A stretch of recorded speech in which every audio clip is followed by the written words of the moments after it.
All right, hello traders. Let's go through last week. So I wanted to take a few minutes here and go through last week's trades, show you what we took off and where we stand right now. So I'm going to share my screen with you. Let's jump into it and let's get to it and take a look at where the trades are. I'll take myself off the screen so you can see. So last week we had an absolutely phenomenal week last week. So I wanted to spend some time on this because it was the largest week we've ever had trading. And if we look back at this year, I mean, we had an $8,000 week, a $6,000 week, a $7,400 week, a couple $4,000 weeks in there, almost a $6,000 week. But last week was a $12,741 week. So big week for us trading last week.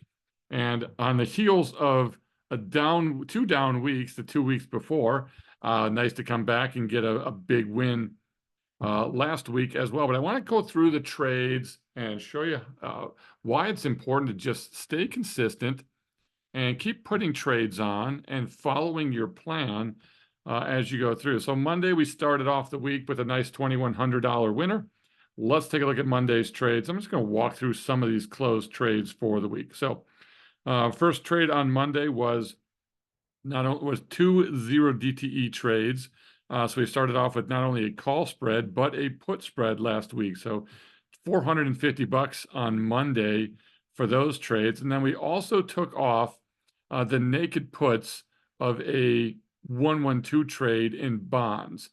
So staying consistent with what we do, we closed our naked puts in bonds. So overall for the day there, again, about 2138 in gains. So 2138. And again, this is why I like to spread things out.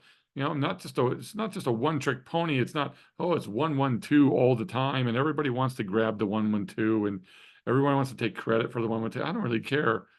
I can tell you where I got it from and how it evolved, but it can't be the only trade that you guys have in your arsenal. So Monday, 2-0 DTE trades and a 112 trade, naked puts in bonds. Then Tuesday, pretty big up day for us. So Tuesday, huge day, $6,453 on Tuesday. Let's take a look at what that was. So we started off the morning closing a strangle on bonds. So now we're into strangles and closing that trade for about $1,300.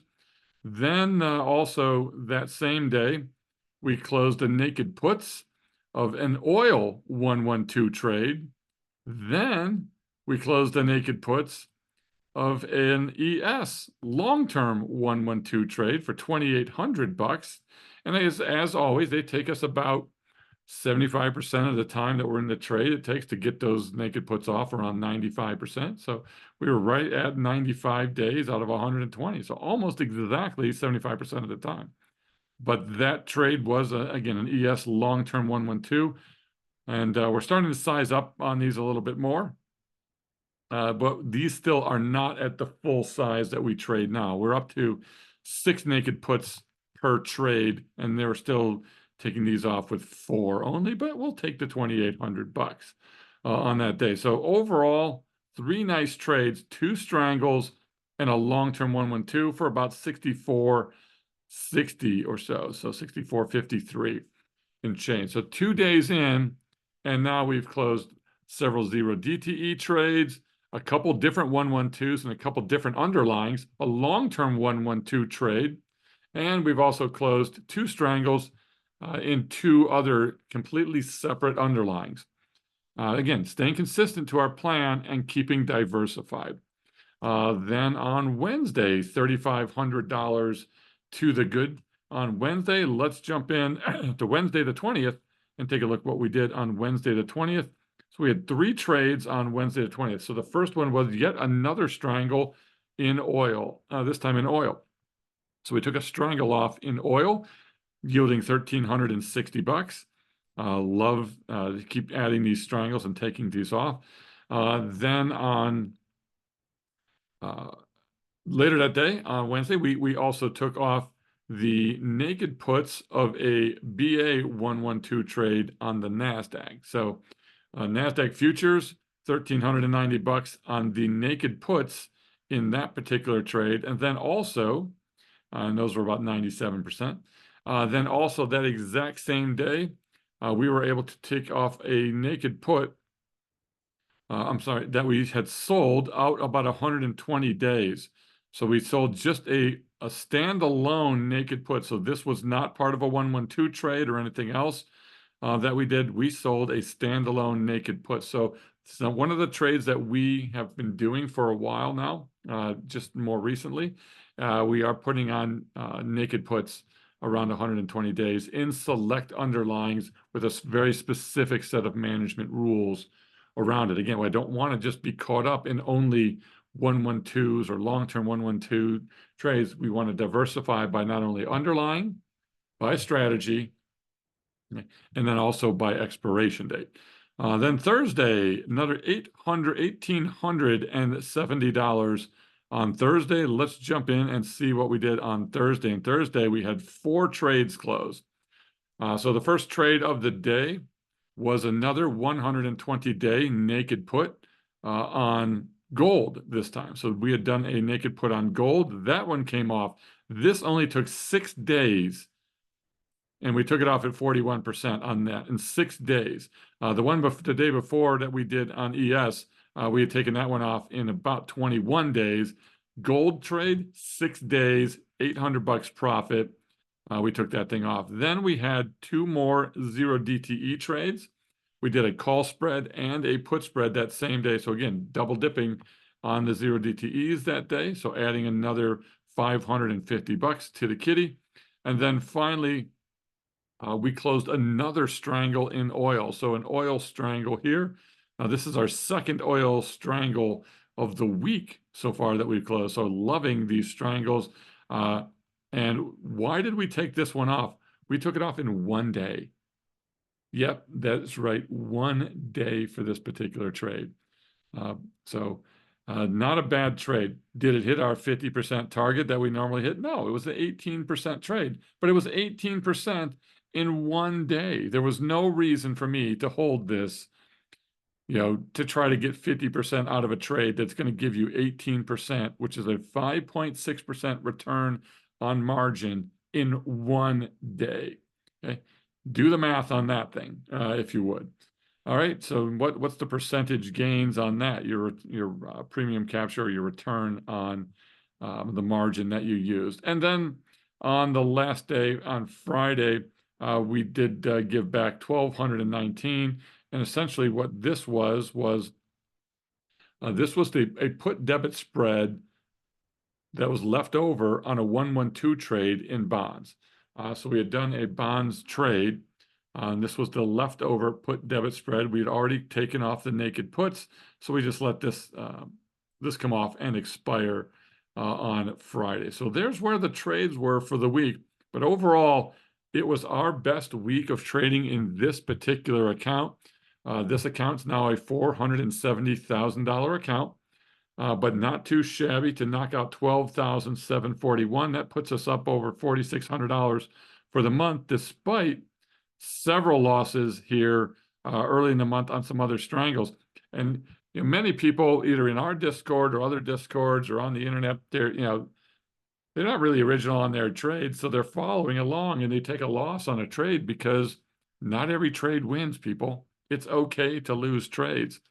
The key is that if you sized properly, they're really not a big deal. You lose a trade, you sized it right, you lose 1 or 2% of your total account in one trade, and you move on. And you have a day like this and a week like this where you're generating $12,741, and we started the week with $436,000. So this week we generated alone almost 3% return in just 5 days. That takes into account a loss on Friday. So we did give some money back. Was unavoidable for that particular day. So we're off and running for that week. So anyway, I wanted to touch base, show you that it's not just about placing 112 trades and black swan or other hedges or whatever. It's diversifying so that you have money coming in from different areas, so that you can continually adjust and take advantage of anything that is going to happen in the market. So I think this is really key for everybody to understand that, again, I don't want you to just be trading one or two strategies, or maybe even one or two underlyings. Now, I don't want you to trade 50 underlyings either, okay, or 100 underlyings or something like that, and try to track all of these trades. Really, that's not the goal here either. The goal is find yourself a set of really good diversified underlyings that you understand well, have a handful of strategies that you understand well. And for me, I'm trading about 5 different types of strategies out there. I might add a few more here and there, but for the most part, it's about 5 different strategies in this account. It also helps me diversify and helps me not having to hedge as much as everybody else. But I'm also generating a lot of extra income. Everyone's trying to, protect well, what's going to happen if the market craters 50% tomorrow and I need a black swan hedge? You're going to get ruined and destroyed. You might, if that's all you trade is a 112 trade and you have no protection against it. Okay. However, black swans don't happen every day, right? So the key here is diversify so that you don't have to hedge everything. In fact, right now, if I would take a look at my trading for this week, ES is accounting for 40% of my total buying power that I'm using. So if all of the buying power that I have, ES is only 40%. Oil is 20%. I'm looking over here. Bonds is 9%. RTY is 7%. Okay. And bill, I just added some more bill, the Treasury bill, T-bill ETF. That's at 14% of my account right now. And this is just a Reg T trading account that we trade with all of our members in the Income Navigator service. Right? So I want to celebrate that week. It was by far the greatest week we've ever had trading from a profit and loss standpoint. Puts us in a really good spot for the month to continue. We are up over 11% this year so far in realized gains alone, and we're up 11% in P&L. So we are beating the S&P, which is still also up pretty decently, but we're gonna be putting that to shame if we get some sort of a pullback here. And I'm still betting on a pullback. I still believe a pullback is needed and is going to happen. Now, whether it's going to happen in the next week or two or towards the end of April or something, but I think by May we get some sort of a bit of a pullback. I'm not calling a correction or a major sell-off of any point, but maybe we drop 3, 4, 5, 6, 7%. Maybe we drop 10% in the indexes. That would be fantastic. Remembering back to 2022, which was our best year of trading ever, which was a bear market, and it stair-stepped its way down the entire month. I was just talking with some members today on the 112 trades on ES that we did in 2022, 0 losses, not a single loss in a bear market. Okay. And of all of those trades, I want to go back and make sure I quote you the exact right number, but on all of the trades that we had, we actually had 25 of 53 112 trades. 25 of the 53 112 trades in 2022 closed in the trap. Okay, so we made more than 100% profit on almost half of all of our 112 trades.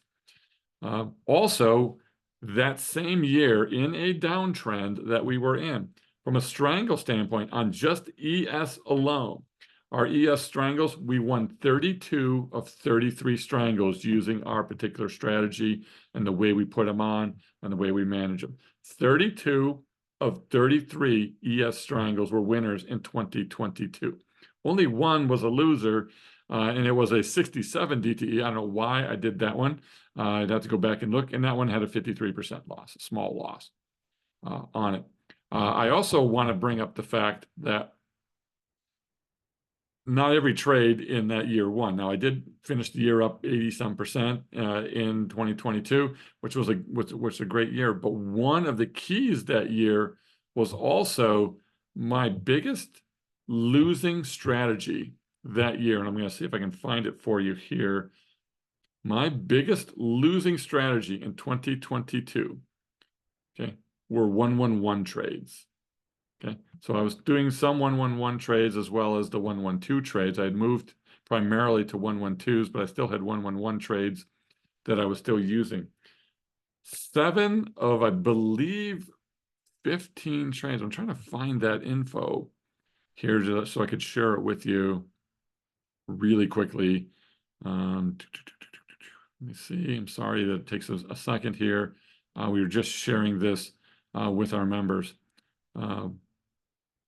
And all of those, by the way, all of those 112 trades expired finished on expiration or one day before. Only 7 of them did I close, or only 3 of them did I close 1 week early. But I lost on 111 trades. I lost 7 out of 16. Still had we still had 9 winners, but we had 7 losers, mostly in April, and that was the end for me. Okay, that was why I decided we're moving away from the 111 trade. We're going to stick with the 112 trade. You got people saying, oh, the 112 trade is better. You have less naked puts. It's less risk. It's less risk, but it's also more risky, in my opinion, because your naked puts are closer to the money. Okay? But I've only got 1 or 2. What people are worried about is they're worried about a black swan hedge. Or a black swan. I keep saying black swan hedge. Everybody's worried about the black swan event coming and wiping out their portfolio, and I have too many naked puts on. So I'm going to do a 111 trade, and I'm going to move my naked puts up from 5% or from 5 delta that I do to 7 or maybe even 10 delta. Well, here's what happens in a downtrend. Those puts got tested and got hit hard. Okay. Meanwhile, the 2 naked puts that were way farther out of the money held up even better in that bear market. But the 111s did not hold up well in 2022. And I'm more worried about a 2022 style bear market where we're dropping 3% or 5% or something like that, stair-stepping our way down. That's a bear market. Okay. That's a little bit of a correction. That's a bear market. That's what I'm hedging for. That's what I'm playing for. That's what's going to pay off. Okay. If I would have stuck with the 111 trade, I would have gotten absolutely slaughtered that year for the most part. Right, so I want to stick with the 112s. But the purpose here, again, was just to talk about last week. Fantastic week. I wanted to let you know how we did, how it's working, so that you can adjust your portfolio and start to think of those different things that you can do, okay, to consistently be bringing in income. The income that I do bring in from all of these other trades that I do starts to help pay for some of the hedges that are going to help me when we start to hit that maybe 5 or 10% or 12% down move, because that's what I'm hedging for. All right, so I hope this video was helpful to you guys out there. If you liked what we were sharing here today, please go ahead and click that like button down below. If you're not subscribed to the YouTube channel, subscribe, and we'll see you later on it. So you guys take care. Have a great rest of your day. Bye-bye.